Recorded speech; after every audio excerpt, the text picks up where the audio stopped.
Selamat sore semua, perkenalkan nama saya Leni Rusia Simatupang. Saya merupakan seorang tenaga pengajar di Perguruan Tinggi Stikes Murni Tubuh, yaitu pada program studi S1 Ilmu Keperawatan. Salah satu mata kuliah yang saya ajarkan adalah Keperawatan Medikal Bedah 2 yang sesuai dengan keilmuan saya.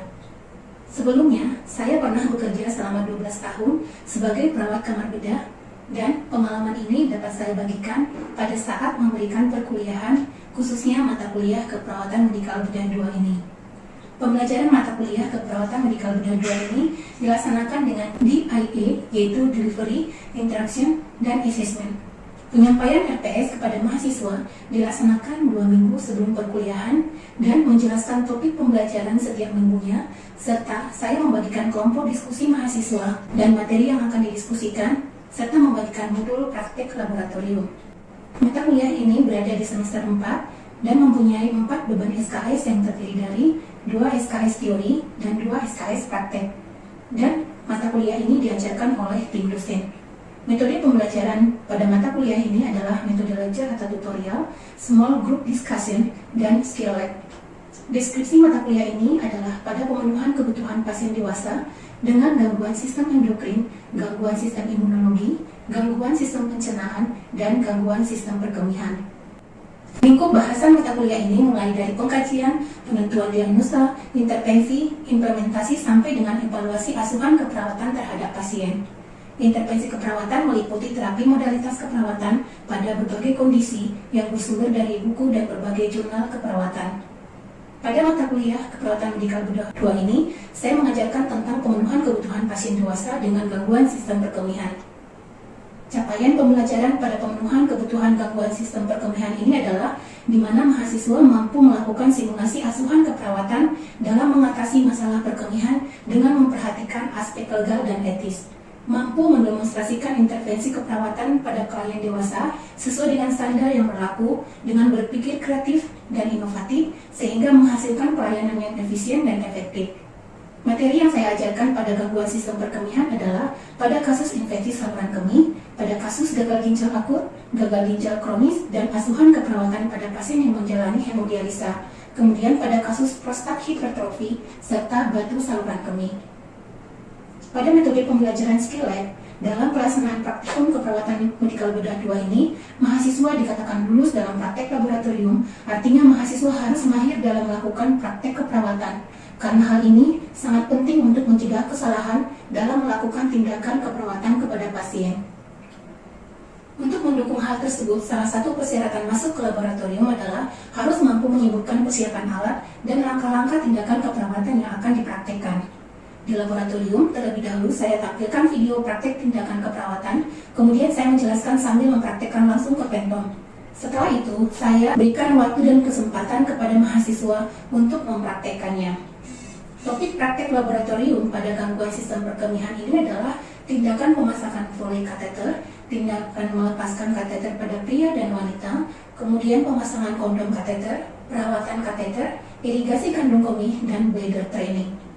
Asesmen yang dilakukan pada mata kuliah ini adalah yang pertama adalah merupakan nilai kumulatif dari penilaian. Yang pertama penilaian tugas yaitu 25%, kemudian penilaian dari diskusi atau seminar yaitu 10%, kemudian penilaian dari kehadiran yaitu 5%, penilaian ujian tengah semester 20%, penilaian dari ujian akhir semester yaitu dari teori 20%, penilaian dari ujian akhir semester yaitu dari praktek adalah 20%.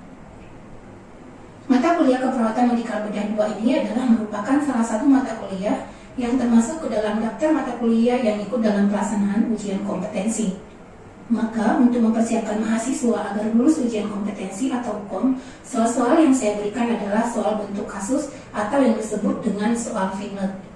Kemampuan saya dalam membuat soal ini saya peroleh dari seminar, yaitu seminar evaluasi penilaian pembelajaran dan pembuatan soal vignette yang diselenggarakan pada tanggal 12 Juni 2020, dan kemudian saya mengikuti workshop kegiatan item development dan item review dalam pembuatan soal keperawatan yang diselenggarakan oleh organisasi profesi, yaitu AIPMI Regional 2 Sumatera Utara.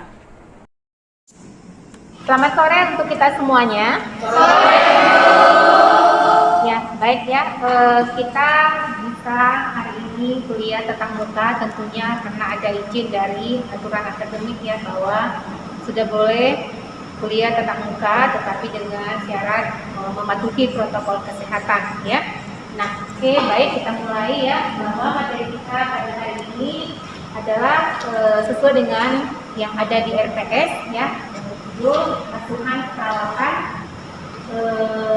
pada sistem pertumbuhan, yaitu gagal ginjal akut dan gagal ginjal kronis. Kemudian nanti kita bahas juga asuhan keperawatan pada pasien yang menjalani hemodialisa ya. Oke, baik, sebelum kita mulai saya mau tahu dulu, ada yang sudah tahu tentang arti daripada gagal ginjal akut? Silakan. Saya Bu. Udah banyak tahu ya? Oke, baik. Silakan dia. Jadi menurut saya gagal ginjal akut ini adalah pemberhentian fungsi secara tiba-tiba, di mana biasanya masalahnya ini adalah saluran urin. Oke, baik, terima kasih. Silakan duduk Dian. Nah, untuk gagal ginjal kronis ada yang tahu? Saya Bu. Oke, silakan Aisyah. Menurut saya Bu, gagal ginjal kronis itu kondisi ketika fungsi ginjal menurun secara bertahap akibat kerusakan jaringan ginjal atau penurunan laju penyaringan ginjal. Oke, baik, silakan duduk ya. Terima kasih. Nah, kita lihat di sini apa itu arti daripada gagal ginjal itu sendiri. Jadi kalau yang di sini dikatakan bahwa gagal ginjal akut itu adalah adanya penurunan secara cepat ya fungsi daripada ginjal, itu filtrasi belum menurun. Nah, jadi di sini dalam beberapa jam hingga 6 minggu. Ya, jadi hampir sama juga tadi yang disampaikan oleh Dian bahwa penurunan daripada gagal ginjal cepat ya. Nah, jadi ini penurunan ini diikuti oleh kegagalan ginjal untuk melakukan ekspresi daripada sisa metabolisme seperti nitrogen ya. Nah, kemudian akhirnya apa yang terjadi? Terjadilah gangguan keseimbangan cairan dan elektrolit ya. Nah, ada juga yang mengatakan bahwa gagal ginjal akut itu adalah ditandai dengan penurunan yang mendadak ya. Mendadak jadi namanya akut ya. Jadi penurunan fungsi ginjal yang mendadak ya. Oke, baik, lanjut. Nah, apa sih etiologinya? Nah, apa penyebabnya gagal ginjal itu? Jadi gagal ginjal akut itu penyebabnya itu adalah ada prerenal. Nah, di sini ada 3 ya, ada prerenal, ada renal, dan postrenal. Nah, yang prerenal ini adalah karena apa? Karena adanya terjadi hipovolemik ya, seperti ada terjadi denitrasi atau kehilangan darah secara tiba-tiba ya, kemudian terjadi hipotensi yang kehilangan rendah ya. Nah, kemudian adanya kehilangan kesadaran atau shock ya. Nah, untuk yang gagal ginjal akut yang disebabkan oleh renal itu sendiri, nah ini karena adanya kerusakan atau gangguan pada saluran membran nefrosis. Ya, jadi adanya kerusakan pada nefron itu sendiri. Nah, jadi kalau yang dia prerenal itu adalah adanya gangguan aliran darah ke dalam ginjal itu. Tapi kalau yang renal itu ya, itu adalah karena kerusakan pada nefron itu sendiri yang ada tentunya di dalam ginjal ya. Kemudian penyebaran atau etiologi dari gagal ginjal akut secara postrenal itu adalah oleh karena obstruksi, nah, adanya sumbatan. Jadi sumbatan itu adalah di saluran perkemihan. Ya, jadi sumbatan di saluran perkemihan ya. Nah, kemudian adanya karena apa? Karena batu ya, batu saluran kemih ya, batu di dalam ginjal itu sendiri. Kemudian karena apa? Karena adanya prostat hipertrofi yang menyebabkan terjadinya sumbatan ya. Kemudian ada trauma dan adanya keganasan. Oke, baik. Nah, jadi di sini kita masuk ke dalam gagal ginjal kronis. Ya, tadi sudah dijawab temannya, itu adalah bahwa gagal ginjal kronis adalah penurunan daripada fungsi ginjal. Jadi kalau di sini bedanya ya, kalau di sini gagal ginjal kronis itu adalah penurunan fungsi ginjal secara progresif. Ya, jadi artinya di situ secara irreversibel ya. Artinya itu apa? Artinya itu adalah kalau sudah terjadi kerusakan, maka itu tidak akan bisa kembali lagi normal. Kerusakan itu yang dikatakan dengan progresif dan atau irreversibel. Jadi ini bisa mulai dari yang ringan ya, yang ringan berapa persen yang terjadi kerusakan, kemudian sampai ke arah yang berat. Jadi kalau dia itu ke arah ya, ke arah yang berat ya, bisa sampai memerlukan terapi pengganti ginjal.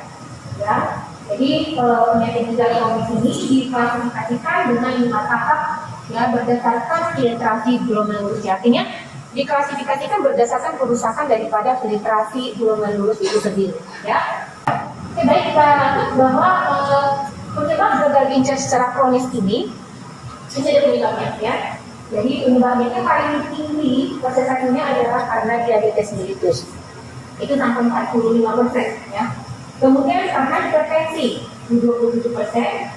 Karena belum menulis artinya infeksi pada belum lulusnya infeksi ya itu 8,2%, dan karena ginjal polikistik ya ada 5,2%. Ya, jadi ini adalah penyebab daripada gagal ginjal kronis. Nah, yang tadi penyebab gagal ginjal akut itu ada berapa? Ada 3 ya, ada yang prerenal, yang renal dan postrenal. Oke, baik, lanjut ya. Ini fisiologi daripada gagal ginjal kronis ini seperti ini ya. Seperti tadi juga definisinya bahwa terjadi penurunan fungsi. Nah, penurunan fungsi ini menyebabkan adanya terakumulasinya ya dalam darah produk-produk akhir metabolisme. Jadi tertimbun dia di dalam darah, terakumulasi ya produk-produk metabolisme itu. Nah, ini terjadi apa? Terjadilah uremia. Ya. Jadi terjadi uremia ini bisa menyebabkan atau mempengaruhi setiap sistem tubuh. Nah, semakin besar tertahannya atau tertimbunnya atau terakumulasinya penumpukan daripada produk limbah itu, maka semakin beratlah ya gangguan yang terjadi. Nah, jadi semakin banyak produk limbah yang tertimbun itu atau terakumulasi di dalam sistem tubuh kita akibat daripada kerusakan ginjal ini, maka semakin beratlah sistem tubuh itu atau terjadi gangguan sistem tubuh yang semakin berat. Ya, oke, baik, kita lanjut. Nah, di sini kalau kita lihat gangguan sistem tubuh yang tadi, ya tadi kan sudah kita pahami ya bahwa karena gangguan daripada kerja ginjal itu yang sudah menetap ya, makanya terjadilah gangguan pada sistem tubuh. Ini antara lain di sini pada kulit itu sendiri bisa terjadi acidemia, ada juga bisa terjadi oliguria. Nah, jadi urinnya itu berkurang produksinya, ya. Nah, kemudian pada darah itu bisa terjadi anemia. Jadi memang adanya gangguan ke semua sistem tubuh, ya.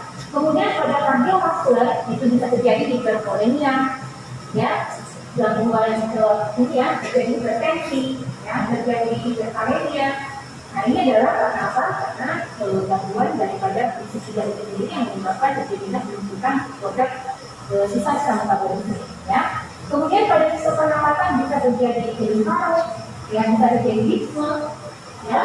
Nah, kemudian pada gastrointestinal, nah ini bisa terjadi karena urea itu dalam proses amonia bisa menyebabkan terjadinya uremic aneurysm. Nah, bisa terjadi cekukan, anoreksia, mual, ya. Kemudian ada atau pembengkakan pada saluran pencernaan. Ya. Nah, bagaimana terapi daripada gagal ginjal kronis ini? Nah, terapinya itu adalah bisa terapi obat-obatan dan juga terapi diet, ya. Nah, kemudian jika terjadi atau terapinya itu pengganti ginjal, ya. Jadi berarti ya sudah tahap akhir ya, kerusakannya yang sudah tahap akhir. Jadi ginjal itu harus diganti, gitu, ya. Nah, kemudian apa yang dilakukan dalam terapi gagal ginjal tahap akhir ini? Ya, pengganti ginjal itu ada dua ya, dari dua, yaitu ada dialisis ya, atau yang disebut dengan ada yang hemodialisis, ada yang peritoneal dialisis. Jadi hemodialisis dan peritoneal dialisis dan transplantasi ginjal. Jadi kalau dialisis ini yang sering kita dengar itu cuci darah. Nah, jadi dialisis itu ada hemodialisis, ada peritoneal dialisis. Nah, kemudian yang kedua terapi pengganti ginjal itu adalah transplantasi ginjal, ya. Oke, jadi kalau hemodialisis ini sebenarnya ini merupakan pengobatan yang paling sering digunakan ya, yang sering digunakan di dunia. Jadi makanya sering kita dengarkan hemodialisis. Ya, karena memang itu yang paling sering digunakan untuk terapi penggantung ginjal itu sendiri. Ya, oke. Nah, kita lihat di apa sih hemodialisis itu? Ya, hemodialisis itu adalah merupakan proses pengganti ginjal atau terapi pengganti ginjal. Jadi di sini menggunakan terapi semi-nyadar atau yang disebut dengan dialiser. Jadi ini berfungsi untuk seperti nefron ya. Jadi nefron itu adalah penyaring ya merupakan penyaring. Nah ini adalah dialiser ini adalah berfungsi sebagai seperti nefron ya, sehingga dapat mengeluarkan produk metabolisme. Jadi mengoreksi gangguan keseimbangan cairan elektrolit pada pasien gagal ginjal. Nah jadi dari pengertian dari dikotomi ilmuwan yang itu adalah darah akan dipompa melalui kapiler sebenarnya ke dalam hemodialiser. Jadi ada alat ya. Nah cairan dialiser mengandung konsentrat dicampur elektrolit mengandung perlawanan untuk blood flow. Jadi melalui dua mesin kapilari dari dialiser itu sendiri. Jadi ada mesin ya, jadi masuk darah, ya, kemudian dilakukan pencucian atau dialiser, ya, kemudian darah yang mesin dialihkan kembali ke dalam tubuh ya, aliran darahnya. Kemudian di sini apa prinsip-prinsip yang mendasari hemodialiser? Jadi kalau kita lihat bahwa prinsip yang mendasari hemodialiser itu ada tiga, yaitu difusi, osmosis, dan ultrafiltrasi. Ya, oke. Jadi kalau yang dikatakan dengan difusi itu apa itu distribusi? Nah, di sini kita lihat. Jadi ada tiga tadi prinsip ya yang mendasari daripada hemodialiser itu. Coba kita semuanya. Prinsip yang mendasari hemodialiser itu tentang hemodialiser itu adalah Difusi, osmosis, dan ultrafiltrasi. Jadi yang dikatakan dengan difusi itu adalah bagaimana cara bergeraknya dari darah yang memiliki konsentrasi tinggi ke cairan hemodialisa atau ke cairan dialisa itu sendiri dengan konsentrasi yang lebih rendah. Nah selanjutnya air yang berlebihan yang dikeluarkan dari dalam tubuh melalui proses osmosis. Jadi yang berlebihan itu dikeluarkan dari dalam tubuh, cairan itu dengan proses osmosis. Nah ini dapat dikendalikan dengan mengikuti bagian tekanan. Jadi tekanan itu ya tekanan yang lebih tinggi ke tekanan yang lebih rendah, makanya terjadilah aliran. Itu maksudnya dengan osmosis itu sendiri. Oke, baik kita lanjut. Nah ini adalah asuhan keperawatan ya pada pasien yang menjalani hemodialisa. Apa saja itu yang bisa kita berikan ya untuk memberikan asuhan keperawatan pada pasien. Tentunya kita sudah paham selama ini bahwa langkah-langkah asuhan keperawatan itu ada 5, yaitu mulai dari pengkajian, menentukan diagnosa keperawatan, kemudian melakukan intervensi, ya, kemudian melakukan implementasi dan evaluasi, ya. Jadi yang ini ya yang 5 ini adalah langkah-langkah yang kita buat di sini. Yang pertama itu adalah pengkajian. Jadi apa yang kita kaji pada pasien yang menjalani hemodialisa itu? Ya pertama itu adalah kita harus mengkaji riwayat kesehatannya. Ya bagaimana selama ini kesehatannya? Apakah ada mual, ada muntah, apakah ada kenaikan berat badan, apakah ada OD, ya apakah adanya gangguan pada jantung. Nah seperti itu. Jadi kita harus benar-benar melakukan pengkajian yang komprehensif ya atau secara menyeluruh ya. Kemudian apa yang perlu kita kaji? Kaji derajat kerusakan ginjal ya. Kemudian ini kita lihat dari hasil-hasil laboratorium ya. Kemudian yang perlu kita kaji di sini adalah bagaimana aktivitas dan istirahatnya ya, bagaimana sirkulasi ya, sirkulasi yang di sini kita lihat apakah ada hipertensi yang sudah terlalu dan hipertensi yang berat, dan tentunya dengan kita lakukan pakai tensi. Nah, kemudian di sini kita lihat apakah bagaimana intensitas tidurnya, bagaimana stres dan kecemasannya, itu perlu kita lihat karena kita sebagai seorang perawat harus melakukan pengkajian stadium psikososial dan spiritual, ya, secara komprehensif, ya.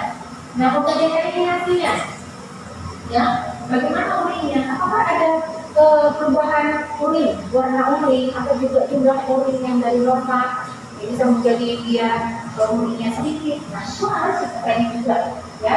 Kemudian, apakah makanan yang dimakan selama ini apa? Apakah sering dia mual, anoreksia, ya?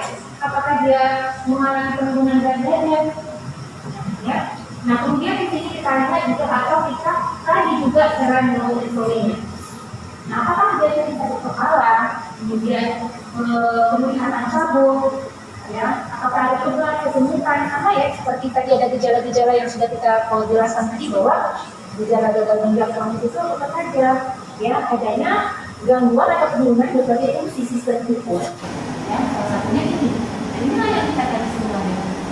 Oke, kita lanjut. Dan juga bagaimana dia rasa amannya, ya, kemudian juga hubungan seksual dan bagaimana interaksi sosial. Kenapa sampai ke sini?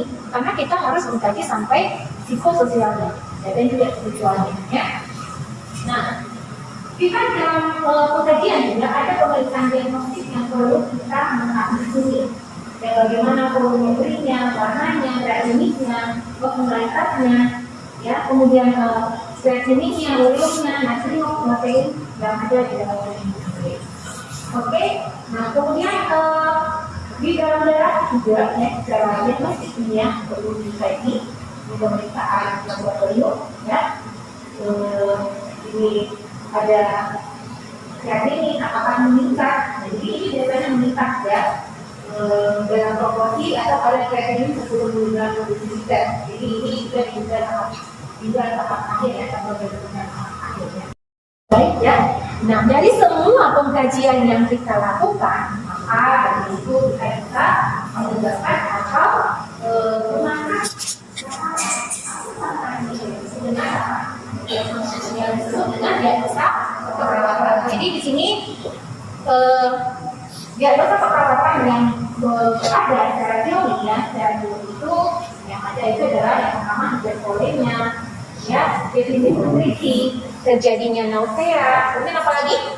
Gangguan interpretasi, jaringan, gangguan perputaran gas, toleransi aktivitas, resiko penurunan jalan jantung, fungsi paru tidak efektif, dan nyeri akut. Ya, jadi ini adalah merupakan diagnosa yang bisa kita angkat pada pasien-pasien gagal ginjal kronis yang menjalani apa? Menjalani hemodialisa, ya. Oke, baik. Kita lihat tadi langkah yang ketiga dari asuhan keperawatan adalah intervensi. Perencanaan kita untuk mengatasi masalah itu apa saja? Jadi ini adalah untuk yang diagnosa yang pertama adalah kelebihan volume cairan. Nah, intervensi kita apa? Untuk kelebihan volume cairan itu, kita harus sebagai orang perawat harus bisa melakukan manajemen cairan. Ya, bagaimana manajemen cairan itu? Kita kaji dulu status cairannya. Bagaimana keseimbangannya, timbang dulu berat badannya, bagaimana tempur kulitnya, ya. Nah, kemudian setelah itu batasi masukan cairan. Ini adalah merupakan intervensi. Kemudian kolaborasi pemberian cairan sesuai dengan terapi, ya. Jadi ini adalah merupakan intervensi daripada diagnosa kelebihan volume cairan. Nah, tujuannya apa? Tujuan adalah kita melakukan asuhan keperawatan, ya. 3 kali 24 jam menakung. Kemudian volume cairan bisa seimbang. Nah, itu adalah setiap daripada perencanaan yang kita lakukan dalam asuhan keperawatan, tentunya kita harus mempunyai satu tujuan. Jadi tujuan itulah yang nanti akan kita capai, ya, hasil daripada perencanaan. Nah, kemudian diagnosa yang kedua adalah bantuan nutrisi sebagai kebutuhan dulu. Ya, jadi apa yang kita lakukan? Ya, jadi monitor dulu, ada nggak mual dan muntahnya? Ada nggak dia kehilangan berat badannya? Bagaimana hasil albuminnya? Nah, ini adalah pemeriksaan diagnostik ya untuk hasil albumin, kemudian total protein, kemudian bagaimana intake nutrisi. Jadi kita itu harus memahami bagaimana menghitung atau menilai keseimbangan nutrisi pada pasien. Sehingga di sini bisa kita memberikan tindakan ya untuk mengatasi ya gangguan nutrisi pada pasien yang menjalani hemodialisa itu, ya. Oke, baik. Diagnosa yang ketiga adalah perubahan pola nafas. Jadi di sini bahwa adanya gangguan pada sistem pernapasan, ya. Apa yang kita lakukan? Tentunya kita harus mengkaji bagaimana fungsi pernapasannya, bagaimana irama nafasnya, kemudian kedalamannya, bagaimana dia berusaha untuk bernapas atau respirasi, ya. Nah, lalu apa yang kita lakukan? Nah, jadi kita harus melakukan kalkulasi apakah ada suara-suara nafas tambahan. Nah, untuk mengatasi itu apa? Nah, di sini kita lihat ada terapi oksigen ya. Jadi ini terapi oksigen adalah merupakan terapi ya yang kita berikan untuk ini ya diagnosa perawatan atau masalah yang kita temukan pada perubahan pola nafas atau gangguan pada sistem pernapasan. Ya. Oke, baik, kita lanjut gangguan perfusi jaringan yang berhubungan dengan penurunan suplai obat dan nutrisi ke jaringan. Jadi tujuannya itu atau outcome-nya itu adalah bagaimana supaya sirkulasinya itu normal ya, atau sirkulasinya itu kembali normal dengan apa? Dengan kriteria bahwa mengandung kosa itu merah muda, konjungtiva tidak anemis. Coba kita lihat di sini outcome-nya. Ya, bagaimana kita melakukan tindakan kita atau perencanaan kita?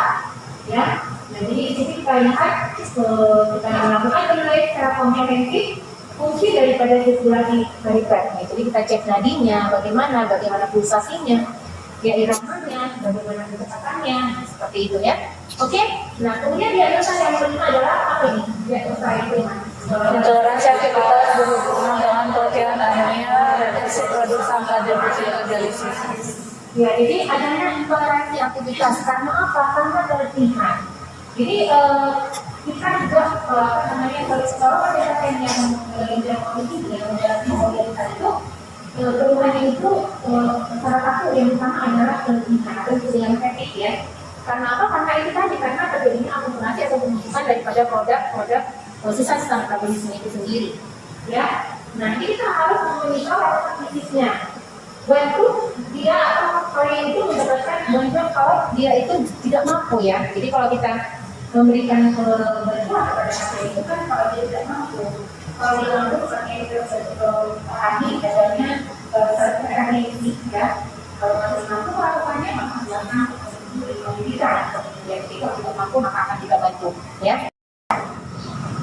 Nah jadi di sini implementasinya ini ya sesuai dengan yang tadi masalah itu adalah menyeimbangkan cairan, memenuhi kebutuhan nutrisinya, kemudian bagaimana pola nafasnya itu bisa kembali normal, ya, dengan gangguan dari pola nafas ya, kemudian bagaimana perfusi jaringannya bisa kembali normal, ya, kemudian apa lagi?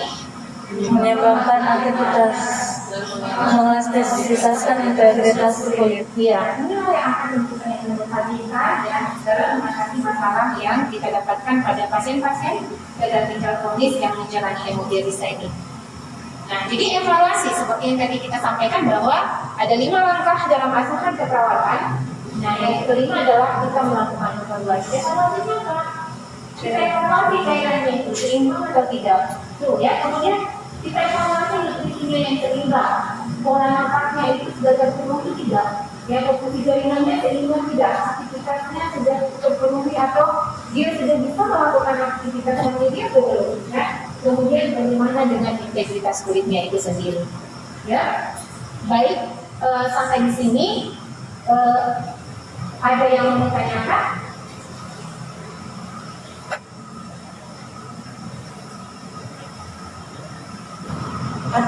Atau sudah jelas? Atau coba saya yang bertanya, ya? Oke, saya bertanya, apa itu artinya gagal ginjal akut?